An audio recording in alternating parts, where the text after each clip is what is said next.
5월은 가정의 달이라고 합니다. 그러다 보니까 첫째 주는 어린이 주일로, 또 오늘 둘째 주일은 어버이 주일로, 또 셋째 주는 스승의 주일로 보통 지키기도 합니다.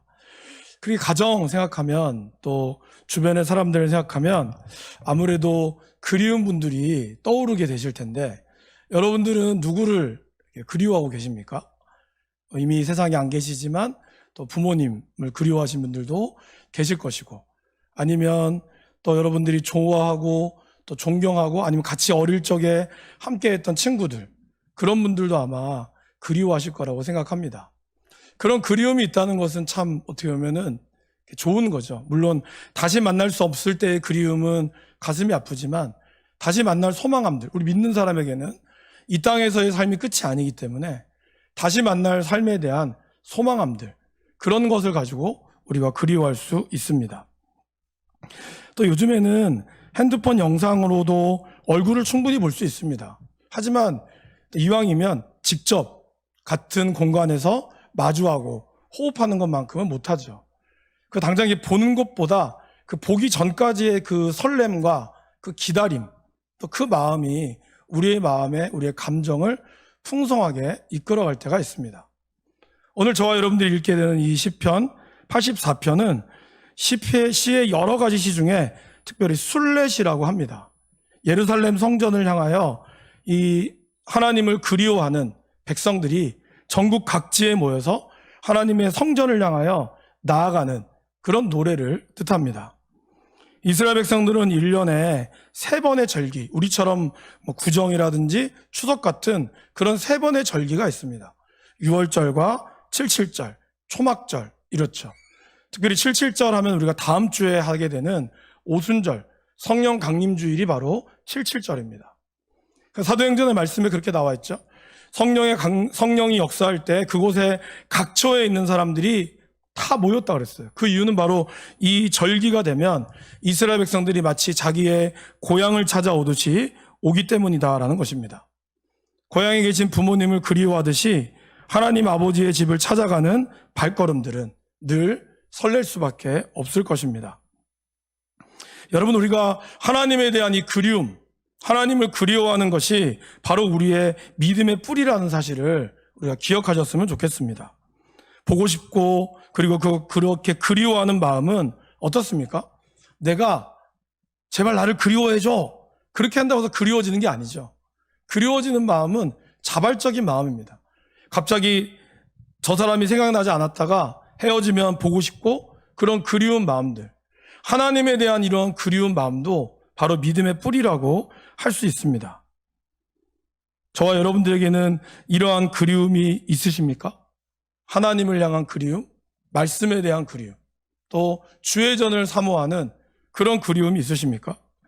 오늘 시편 기자가 느끼는 이 그리움, 주의 전을 사모하며 나오는 이 그리움이 우리 안에도 가득하게 될 때 저와 여러분의 믿음은 자라게 되는 것입니다. 교회가 오는 것이 기대가 되고, 주일에 이 예배당에 와서 같이 함께 예배하며 인사와 교제의 기쁨이 나에게 그리워지는 것.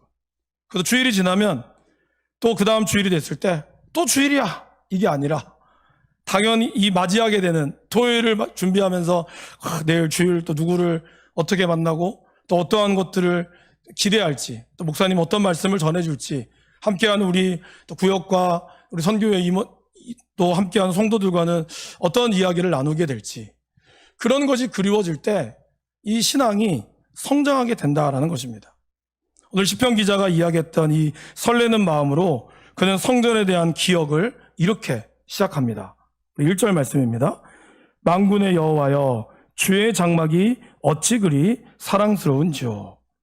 주님이 계신 곳이 아름답다라고 노래하고 있어요. 근데 여러분, 하나님의 성전에만 하나님이 계실까요? 그렇지 않죠. 하나님은 어디에나 계십니다. 여러분들이 식사하시고, 그리고 여러분들이 누구를 만나든지 간에, 아니면 여러분들이 차를 타고 어디를 가고 지하철을 타고 걸어가는 모든 순간순간에도 하나님은 늘 우리와 동행하고 있습니다. 문제는 우리가 너무 바빠요. 너무 바쁘고 너무 정신이 없어요. 그러다 보니까 하나님이 늘 내 옆에 계심에도 불구하고 우리가 잘 인식하지 못할 때가 많다라는 것이죠. 그래서 구약 성경에서는 하나님께서 성막을 지으라고 또 성전을 지으라고 말씀하신 이유는 하나님이 어디에나 있지만 내가 이 성전에 갇혀 있는 분이 아니지만 솔로몬의 고백처럼 하나님이 차마 여기에만 계시겠습니까? 이 성전이 하나님을 감당하지 못하지만 그래도 우리의 눈으로 보는 것에 대한 연약함, 그러한 연약함으로 인하여 하나님은 성전을 통하여 하나님을 기억하도록 만드셨다라는 것입니다. 그래서 이스라엘 백성들이 포로로 돌아왔을 때 가장 먼저 성전을 지었죠. 하나님이 계신 곳을 그리워하기 위해서, 사모하기 위해서 지었다라는 것입니다. 여러분, 그렇기 때문에 우리가 있는 이 머무는 이 성전뿐만 아니라 여러분이 머무는 이 가정도 하나님의 귀한 성전이죠. 그리고 여러분의 마음도 하나님의 귀한 성전이라는 것입니다. 그 마음 가운데 여러분이 하나님을 찾잖아요. 주님 부르잖아요. 그럼 주님께서 여러분의 삶을 감싸주신다는 거죠. 여러분들의 삶을 이끌어 가시는 하나님.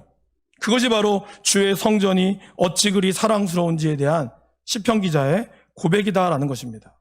근데 이 시편 기자가 얼마나 이 성전을 사모했냐면 2절에 그렇게 나오죠. 내 영혼이 여호와의 궁정을 사모하여 쇠약하며, 너무나 사모해서 몸이 쇠약해졌다는 거예요. 여러분, 그런 경우 있으십니까?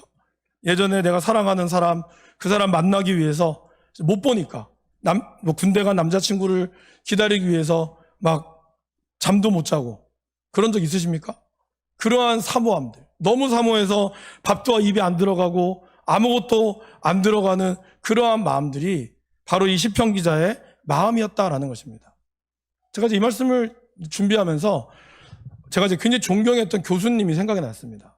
대학교의 신약학 교수님이셨는데 매우 탁월하시고, 사실 제가 이제 서울로 공부를, 원래 대구에서 공부를 마무리할까 하다가 교수님의 권유로 제가 서울로 가기 위해서 공부를 한 거거든요. 근데 교수님을 왜 같이 제가 기억하냐 하면, 교수님이 원래는 그 시카고에서 대학 박사 과정을 서울대학교를 졸업하시고 회심을 하신 거예요. 원래는 이 생물학과의 별이 질 정도로 굉장히 탁월하신 분인데, 그분이 이제 하나님을 만나고 이제 교수의 신학학을 전공하게 되신 거죠. 그래서 박사학위를 받기 위해서 시카고에 있는 대학, 시카고 신학대학이라고 아주 유명한 대학이 있습니다. 그 대학에서 박사학위를 6개월을 남겨두고, 아마 사모님은 한국에 계셨던 것 같아요. 6개월 남겨두고 이제 그 학교 교정을 걷다가 거기 호수가 큰 게 하나가 있답니다. 그 호수를 보고 교수님이 향수병이 오신 거예요. 그래서 그날로 짐 싸가지고 학위 포기하고 한국으로 오셨어요. 그래서 그분이 학교 오셨을 때는 박사학위가 없었습니다. 근데 이제 그 당시에는 박사학위가 없어도 워낙 교수님들이 없었기 때문에 석사만 가지고도 됐었거든요. 그래서 나중에 이제 제자들을 통해서 계명대학교에서 박사를 받으셨는데, 어쨌든 교수님은 그 이후로 외국을 나가지 않습니다. 나가면 그 향수병이 너무 심하셔서 그 정도로 사모님을 그리워하셨고, 또 부부금들이 되게 좋으셨습니다. 그리고 또 이 나라에 대한, 고향에 대한 마음이 있었다라는 것이죠. 오늘 그 2절에 나오는 이 말씀처럼 하나님의 궁정을 사모해서, 너무 사모해서 쇠약했던 그런 마음이 바로 이 시편 기자의 마음이었다라는 것입니다. 오늘 저와 여러분들이 이렇게 하나님을 그리워하고 또 하나님의 말씀을 그리워할 수 있기를 간절히 바랍니다. 그렇게 마음을 그리워하는 시편 기자가 오늘 세 가지의 복이 있는 사람에 대해서 이야기하고 있어요.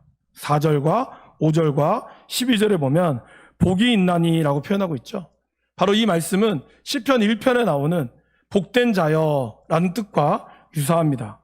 그러면 이 시편 기자가 성전을 그리워하면서 복 있는 사람에 대한 언급, 과연 어떤 사람이 복이 있는 사람일까? 그 말씀을 한번 보겠습니다. 첫 번째는 주의 집에 사는 자들이 복이 있다라고 얘기하고 있습니다. 그들이 항상 주를 찬송한다라는 것이죠. 여러분, 주의 집에 산다라는 것은 뭘까요? 교회 안에서 머무는 사람을 뜻할까요? 그런 장소적인 고백만이 아니라 1절에서 3절의 내용을 보면 하나님의 임재를 그리워하는 사람, 바로 하나님께서 날 가운데 오기를 늘 사모하는 사람, 그러한 사람이 복이 있는 사람이다라는 것입니다. 우리는 매 주일마다 이렇게 주일 성수를 하십니다. 참 귀하죠. 그러나 여러분, 이 주일이 여러분에게 그냥 너무나 당연한 습관처럼 될 때에는 우리에게는 감격이 없습니다. 그리움이 있다는 것, 그거는 어떤 걸까요? 감동이 있다라는 것이죠. 그리고 그립다는 것은 언제나 그것을 속으로나 아니면 겉으로 내뱉는다는 것입니다. 여러분 어떠세요? 어머님이 너무 돌아가신 어머님이 그리울 때 우리가 그런 감정을 느끼죠. 아, 엄마 어느 식당에 가면 엄마 이거 되게 좋아했는데 우리 엄마랑 같이 못 온 게 한탄스럽고, 또 어느 곳에 가면 이렇게 좋은 거 우리 엄마가 살아계셨다면 같이 나하고 먹었을 텐데, 그런 마음 품지 않습니까? 그러면서 우리는 어머니를 부르고 아버지를 부르고, 아니면 이때는 내 친구, 그 중학교 때 이 친구 정말 나하고 잘 놀았는데 이 시간에 이거였다면 정말 좋았을 텐데, 그 친구의 이름을 부른다는 거예요. 오늘 시편 기자가 그렇게 얘기하죠. 2절에 세약함이여, 그 다음에 뭐라 그럽니까? 내 마음과 육체가 살아계시는 하나님께 부르짖나이다. 그는 하나님을 부르짖었다는 거예요. 나의 왕, 나의 하나님, 만군의 여호와여. 그는 하나님을 이렇게 3번을 부르짖습니다. 성경에서 3번이라는 3이라고 하는 숫자는 완전수를 뜻합니다. 그러니까 3번을 부르짖었다는 것은 뭘까요? 그만큼 하나님을 온전히 그리워하고 완전히 그리워한다는 뜻을 담고 있습니다. 근데 사람들이 그리워하는 이 모양은 좀 다 다른 것 같아요. 저같이 좀 이렇게 외향적인 성격은 좀 적극적으로 표현하는 스타일이죠. 그런 사람은 이렇게 뭐 그리워하는 것도 좀 이렇게 고백합니다. 그런데 좀 내향적인 분들, 특별히 이제 경상도 분들은 좀 무뚝뚝하시잖아요. 그러면 잘 표현 안 하시더라고. 그래서 처음에는 좀 오해도 좀 했죠. 왜 표현 안 하실까? 싫은가? 그런데 그게 아니라 그 마음에 담아두면서도 더 마음속에 깊은 그리움을 표현하시더라고요. 지난주에 금요일 날 우리 병원 신방을 갔습니다. 어떤 우리 성도님의 남편이 아프셔서. 근데 이제 그분이 예전에 교회를 아주 열심히 다니셨다 하시더라고요. 고등학교 때까지 다니셨다가 좀 가정에서 상처를 받으셔서 그때부터 교회 발걸음을 이제 끊었다고 합니다. 그래서 제가 이제 또 가니까 이제 표정이 특별히 이런 경상도 특유의 스타일이죠. 그냥 무뚝뚝한 거예요. 그래서 내가 잘못 찾아왔나? 그런 생각이 들었거든요. 근데 이제 기도해주고 제가 이제 나갔어요. 나가고 이제 그 부인 되시는 우리 성도님과 우리 권사님 같이 나오면서 그러시더라는 거예요. 울더라고. 제가 나가고 나니까 그 남편이 이렇게 울더래요. 왜 울었겠습니까? 아마 어렸을 때 하나님을 만났던 그 기억 때문이 아닐까. 그래서 겉으로는 제 앞에서는 이렇게 한번 좀 울기 어렵지만 그래도 그 마음에 그런 그리움들이 있으신 거죠. 여러분, 그래서 모양은 좀 다르지만 그런 그리움이 우리를 이끌어 간다라는 것입니다. 그리움하면 어떻습니까, 여러분? 어머니의 품이 그립고 또 아니면 집밥이 그립고 이런 사람은 그런 것을 생각하면은 뭐가 있죠? 참 평안함이 느껴진다라는 것입니다. 오늘 시편 기자가 3절에 이렇게 이야기합니다. 만군의 여호와여, 주의 제단에서 참새도 제 집을 얻고 제비도 새끼들 보금자리를 얻었나이다. 여기서 참새는 뭐죠? 텃새죠. 참새는 봄, 여름, 가을, 겨울 항상 그 자리를 웬만하면 지킵니다. 그죠? 근데 제비는 무슨 새죠? 철새라고 하죠. 따뜻한 곳에 왔다가 추워지면 또 우리가 얘기하는 강남으로 갔다 그러죠. 동남아시아나 이런 데로 갔다가 다시 돌아옵니다. 제가 어렸을 때 제가 살았던 사택에는 지금처럼 리모델링해서 막 그 베란다를 틔우지 않다 보니까 베란다가 다 있었어요. 그리고 베란다 위에 이런 전구가 있잖아요. 그때 저희 집이 2층이었는데 베란다에 제비가 집을 이렇게 지었습니다. 그리고 거기에 새끼를 낳고 그러면서 어미새가 곤충을 막 잡아오면 애들이 그러면 삐약삐약 짹짹하는 소리들이 되게 정겹게 들렸어요. 그래서 제가 거기다가 뭘 했냐면 곤충 채집통 있죠. 그걸 그 위에다가 잡으려고 한번 키워보려고 제가 그런 적이 있었거든요. 근데 지금은 웬만하면 다 뭐 베란다도 없고 하다 보니까 또 제비 보기가 어렵습니다. 그죠, 여러분? 그만큼 어려워진 시기가 됐는데 오늘 시편 기자는 이 성전에 이런 기둥에, 외곽 기둥에 참새가 제 집을 짓고 있고 제비도 집을 지어서 새끼들 보금자리를 얻은 것을 이야기하고 있습니다. 특별히 제비는 어떻습니까? 귀소 본능이 분명히 있다고 그러죠. 그래서 한번 나갔다가 다시 여름이 되면 정확하게 그 자리를 기억하며 온다라고 합니다. 그리고 그냥 오는 것이 아니라 제비가 있는 집은 언제나 사람들이 사는 곳이라고 해요. 제비는 사람들과 어울리면서 사는 것을 좋아한다라는 것입니다. 오늘 이 제비가 성전에 있었다는 건 뭘까요? 바로 그곳에 사람들이 있었고 바로 그곳에 하나님이 있었다는 것을 이야기합니다. 오늘 시편 기자가 이야기를 하면서 동물에게도 이러한 귀소 본능이 있듯이 우리에게도 영적인 본능이 있다는 것을 보여주고 있습니다. 여러분, 왜 우리가 어린아이들을 어릴 때부터 말씀을 가르쳐야 되는지 아세요? 이러한 귀소 본능이 있기 때문이에요. 그래서 아이들에게 말씀을 가르치면 아이들이 그 말씀을 또 잊어버리기도 하고 또 잘 안 듣기도 해요. 하지만 그 마음 가운데 새겨져 있는 말씀을 들으면 언젠가는 세상에 떠날 때도 있죠. 계속 교회에서 잘 크는 자녀들도 있지만 아까 말씀드렸던 어떤 그 남편분처럼 정말 뭐 가정에서 상처받고 그런 상처로 인하여 교회를 등지는 분들도 분명히 있습니다. 그런데 그런 분들도 말씀이 들어갔기 때문에 그런 시간들이 되면 다시 말씀을 그리워하고 돌아오게 된다는 거예요. 특별히 저희들이 화요일과 목요일날 우리 전도부원들이 전도하러 나가면 그런 얘기들 많이 해주세요. 어느 집에 전도하러 가니까 이분이 알고 보니까 예전에 교회를 열심히 다녔던 분이라는 거예요.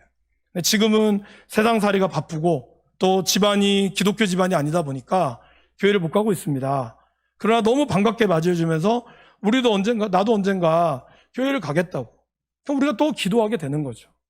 우리의 이러한 영적인 귀소 본능, 그런 것을 우리가 위해서라도 우리의 자녀들에게 복음을 전하는 것, 그리고 우리의 그러한 그리움과 귀소 본능을 자극시키는 것이 바로 전도다라는 것입니다.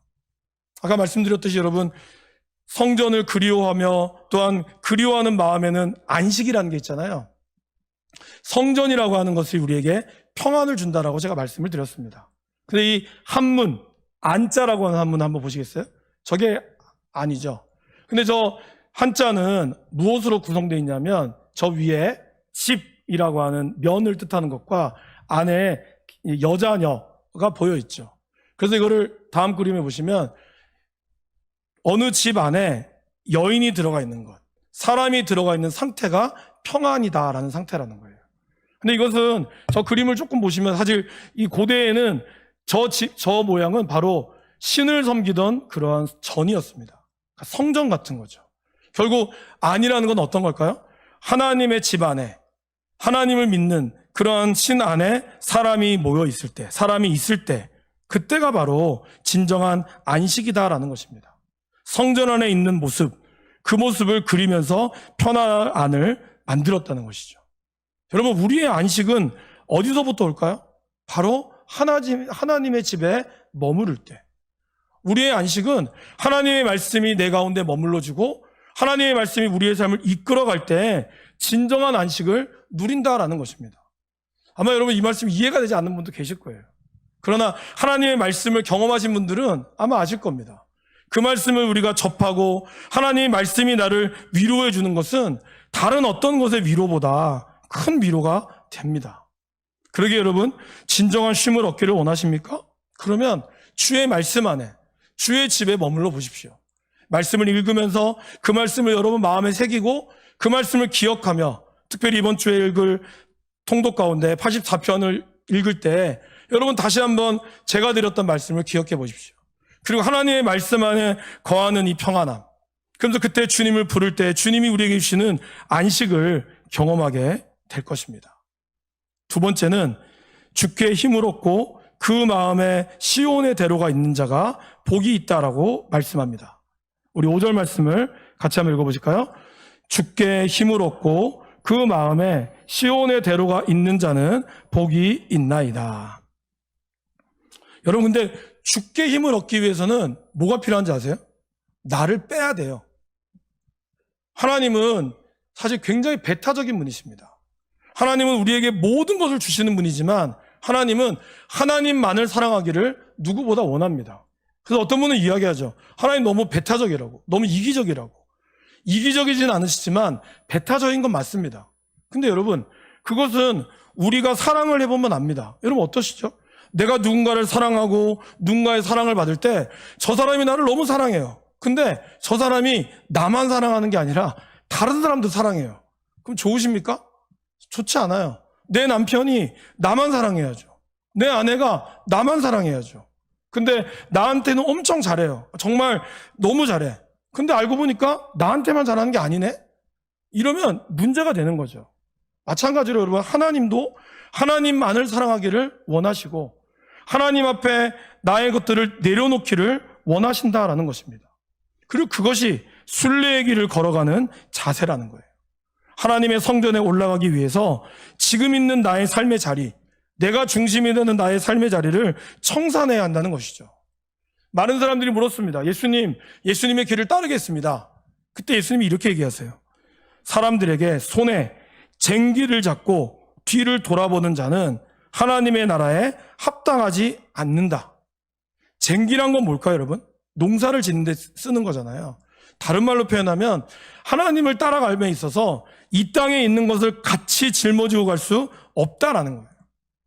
하나님을 의지하기 위해서는 사람의 방식을 버려야 한다라는 것이죠. 근데 그 방식이 우리를 이끌어갈 것 같지, 우리를 행복을 줄 것 같지만 궁극적으로 그 방식은 우리를 행복으로 이끌어가지 않는다는 겁니다. 목적이 이끄는 삶이라고 하는 책에 보면 사람들은 어딘가에 항상 이끌려간다라고 이야기를 하고 있어요. 우리는 우리 스스로가 주체하면서 사는 것 같지만 사실 우리는 어떤 모습이든지 이끌려간다는 거죠. 대표적인 게 뭘까요? 죄의식. 죄를 짓지 않기 위하여 또 죄 가운데 그 의식이 나를 정결하게 만들어갈 때가 있습니다. 근데 때로는 원한과 분노의 쓴뿌리로 우리는 이끌려가기도 합니다. 저 사람에 대한 복수 때문에, 그리고 나는 우리 아버지처럼 살지 않을 거야, 그러한 분노함 때문에 내가 가정을 더 이끌어가려고 하는 거죠. 사실 제가 좀 그랬죠. 우리 아버지를 닮고 싶지 않았거든요. 그러한 분노함이 우리를 이끌어가기도 합니다. 그리고 때로는 두려움이 우리를 이끌고 가기도 합니다.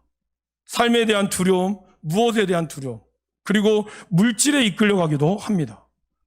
정말 어려운 시절에서 한 푼이라도 벌어서 내 집 장만하려고 하는 수많은 사람들이 어쩌면 이 대한민국을 일구었어요. 그런데 그것이 너무 지나치다 보니까 그냥 어떠한 것으로도 오직 물질만으로 나아가는 사람들이 있다라는 것이죠. 또 어떤 사람들은 사람들의 인정을 받기 위해 이끌려갑니다. 엄마 아빠한테 칭찬 들으려고. 100점 받으면 엄마 아빠가 날 좋아할까? 그것으로 우리는 살아갑니다. 여러분, 우리는 이번 주에 정말 안타까운 뉴스를 보셨을 것입니다. 데이트 폭력에 너무 안타까운 일을 우리가 봤죠. 우리나라에서 가장 공부를 잘했던 한 학생이, 가장 최고의 의대에 들어갔던 한 학생이 자기의 헤어지자는 그 이유만으로 그 여자친구를 찔러 죽였습니다.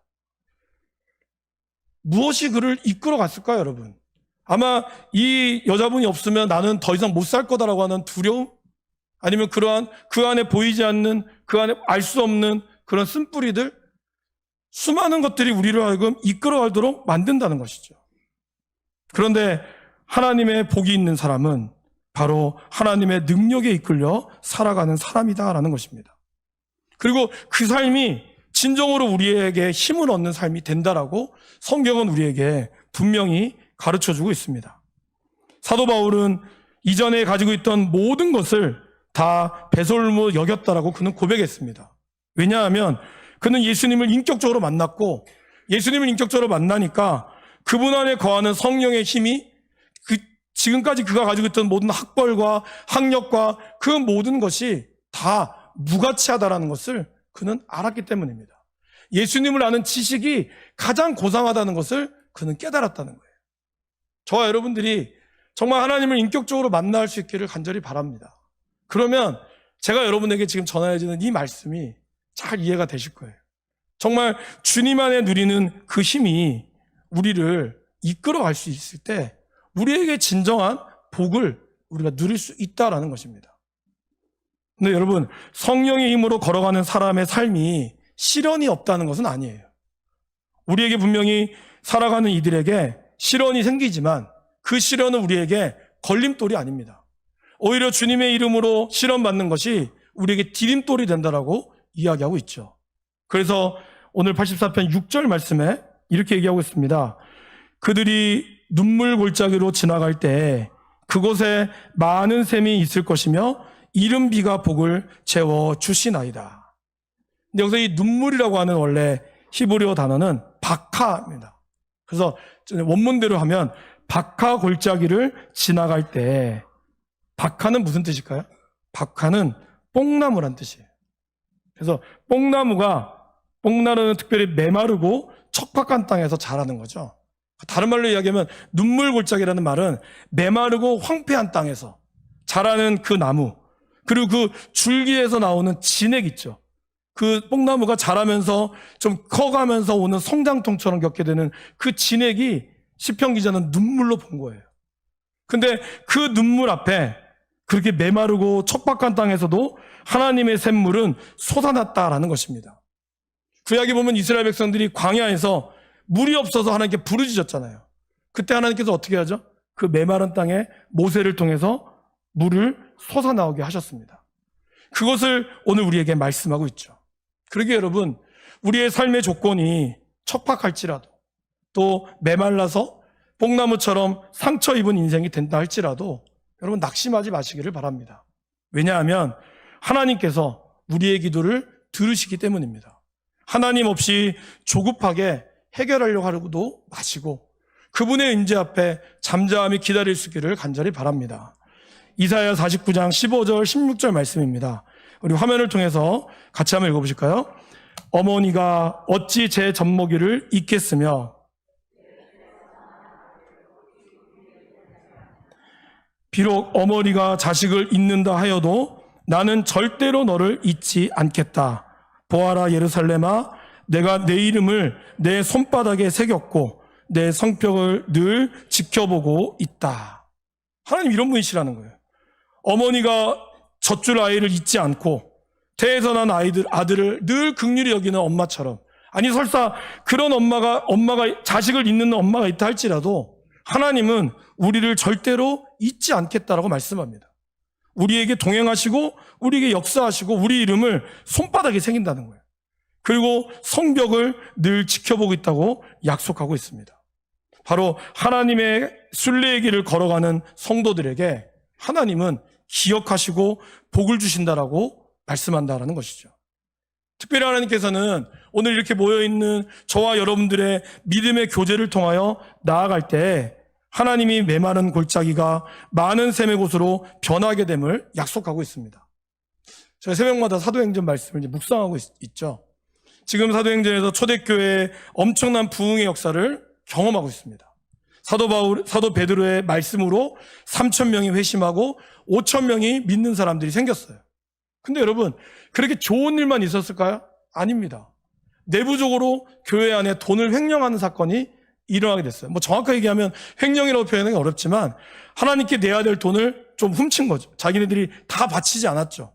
그리고 그것뿐만 있었던 게 아니라 외부에서도 종교 지도자들이 갑자기 설교하고 있는 사도 베드로와 요한을 잡아가두고 옥에 가두는 그런 안타까운 일들이 일어났습니다. 근데 그럴 때 초대교회는 어떻게 이러한 시련을 극복했을까요? 그들은 먼저 문제로 보지 않았어요. 오히려 이 문제 가운데 하나님의 일하심을 보았다라는 것입니다. 그래서 그들은 그런 어려움이 생겼을 때 오히려 기도했습니다. 뭐라고 기도했을까요? 하나님, 이 문제를 해결하여 주시옵소서라고 기도하지 않았어요. 그들은 오히려 하나님, 우리가 이렇게 위협함을 당하고 있지만 이 가운데에 더 담대하게 복음을 전하게 하여 주시옵소서라고 기도했습니다. 여러분 놀랍지 않습니까? 우리는 문제가 오면 주님, 이 문제 제발 해결해 주세요라고 기도합니다. 물론 그 기도가 잘못되었다는 건 아니에요. 그러나 오히려 문제 안에 하나님의 일하심을 볼 수 있다면 문제를 통하여 하나님, 오히려 내가 더 하나님의 복음을 전할 수 있도록 하나님의 영광을 전할 수 있도록 기도한다라는 것입니다. 그래서 그들은 함께 모여 기도하고 눈물을 흘리며 나아갔다라는 것이죠. 제가 우리 교회에 처음 오면서 했던 설교가 뭔지 아십니까? 함께라고 하는 설교입니다. 로마서 12장 15절 말씀. 저는 이 설교를 1년에도 한 두세 차례 하기를 원하고 있습니다. 왜냐하면 거기에 제가 우리 교회를 향한 하나님이 저에게 주셨던 마음이 담겨져 있기 때문입니다. 어떤 걸까요, 여러분? 저는 사실 오늘 이 말씀을 통하여 그런 교회를 꿈꿉니다. 우리 교회가 주의 길을 걸어가는 사람들의 모양은 다 다르죠. 저는 저 나름대로 저의 모양대로 하나님이 쓰실 것이고, 또 어떤 분은 장사하는 것으로, 어떤 분은 학원에서 사람들을 가르치는 것으로, 어떤 분은 직장에서 열심히 일함으로, 다 모양은 다 달라요. 그렇지만 방향은 같죠. 뭐요? 하나님의 영광을 위한 방향은 다 같다라는 겁니다. 그래서 그렇게 모양이 다른 분들이 이 자리에 함께 모여서 각자 자기의 모양대로, 이 모양대로, 저 모양대로 하나님이 역사하신 것을 같이 나누고, 그러면 그 은혜를 나누는 가운데 하나님의 은혜를 경험하고, 또 각자의 길에서 우리의 눈물과 인생의 고난이 분명히 찾아올 것입니다. 말할 수 없는. 근데 그럴 때 나 혼자 해결하려고 꽁꽁 숨겨두는 것이 아니라 함께 나누며 함께 울고 웃으며 기도할 때 하나님의 놀라운 역사를 경험하는 것. 그래서 고통의 눈물이 기쁨의 눈물로 바뀌고 상처에 새살이 돋아나고 하나님의 위로와 치유로 인해 우리의 삶이 더 성장하고 강하게 되는 교회. 그런 교회가 하나님이 우리와 함께하는 교회라고 저는 믿습니다. 그런 교회를 우리의 공동체가 나눠갈 수 있기를 간절히 바랍니다. 마지막으로 주께 의지하는 사람이 복이 있다라고 12절 말씀에 이야기합니다. 12절 말씀을 우리 말씀 성경책을 통해서 한번 읽어보실까요? 만군의 여호와여 주께 의지하는 자는 복이 있나이다. 여러분, 의지한다는 건 뭘까요? 의지한다는 거는요, 나를 완전히 던진다는 뜻이에요. 그러니까 여러분, 내가 하나님을 의지하기 위해서는 나를 완전히 던져야 돼요. 나를 완전히 내려놔야 되고 주 앞에서 내가 정직할 때, 그래서 하나님이 일하시도록 나를 내어드리는 삶, 그 삶이 진짜 복이 있는 삶이라는 거죠. 시편 기자는 그 앞에서 이렇게 고백하죠. 하나님과 함께하는 하루가 다른 곳에서의 첫날보다 훨씬 더 복이 있다고. 아무리 화려한 집에서 첫날 백날을 사는 것보다 하루를 살아도 하나님 집에 사는 것, 비록 그 삶은 이 땅에서 누릴 수 없는 편안함이 없다 할지라도 오히려 그 삶을 더 그리워하는 것, 그것이 믿음의 낭만이고 믿음의 복이다라는 겁니다. 우리 얼마 전에 캄보디아를 다녀왔습니다. 다녀오면서 좀 여러 가지 걱정을 좀 했죠. 왜냐하면 화장실도 그렇고 여러 가지가 많이 불편한 게 맞거든요. 그래서 특별히 우리 아이들이, 그런 거를 경험해보지 않은 아이들이 놀 것도 없고 놀아줄 시간도 저희들도 없고, 과연 이 아이들이 잘 놀 수 있을까? 핸드폰도 없는데, TV도 없는데 그럴 수 있을까? 근데 놀랍게도 갔다 온 아이들의 대부분은 또 가고 싶다는 거예요. 그것이 놀 수 있는 워터파크나 이런 게 있어서가 아니라는 거죠. 삶의 조건들은 분명히 안 좋았습니다. 덥고요, 에어컨도 별로 안 나왔고, 물마저도 막 고장이 나가지고 물도 쫄쫄쫄 나와서 샤워하기도 너무 힘들었어요. 우리 권사님들은 또 잠을 자는데 거기다 늘 우리도 불 켜놔야 되고, 그러한 불편한 상황이 있었습니다. 그럼에도 불구하고 그들은 하나님의 일하심을 봤다는 거죠. 우리는 그곳에서 하나님이 이 아이들 가운데 역사하는 것을 봤다라는 것입니다. 그러기에 다시 한번 캄보디아를 그리워하고 나가는 거죠. 제가 여원이한테 물어봤거든요. 여원아, 이번 여름 휴가 때 캄보디아를 내가 한 번 더 갔다 올 수도 있을 것 같은데 캄보디아를 갈래? 아니면 제주도나 이런 데 갈래? 망설이지 않더라고요. 캄보디아 가겠다고. 물론 그 다음 날은 제주도로 갈까요? 라고 바뀌긴 했지만, 왜 그러냐면 불편했거든요. 그런데도 하나님이 이 땅에서 맛볼 수 없는 하나님의 일하심이 있었다는 거예요. 여러분, 우리가 하나님밖에 의지할 것이 없을 때, 그때 그분이 주시는 충만함이 있다라는 것입니다. 사랑하는 여러분, 이제 우리가 그리워야 될 것이 무엇이겠습니까? 여러분들이 사랑하는 그 누군가를 그리워하는 것도 너무 감사하지만 주의 임재를 그리워하실 수 있기를 간절히 바랍니다. 아버지의 집에 머물며 이곳을 사모하며 함께 모여서 찬양하고 함께 울고 함께 웃으며 교제를 나누는 것, 여러분이 어떠한 이야기를 해도 받아줄 수 있는 공동체, 자랑하고 속상한 일이 있어도 그것 때문에 같이 만나기를 사모하고 그리워하는 공동체, 그런 공동체가 우리 평화교회가 될 수 있기를 간절히 바랍니다. 저는 또 이 한 주간을 여러분을 그리워하며 새벽마다 기도의 자리에서 만나겠습니다. 여러분도 저와 같은 그리움 속에서 하나님의 역사가 저와 우리의 믿음의 공동체에서 이루어지기를 기대하시기를 바랍니다. 그리고 그거를 기도하시고 기다리시기를 바랍니다. 그러면 하나님께서 우리에게 주시는 기적과 충만한 기쁨을 누리게 될 것입니다.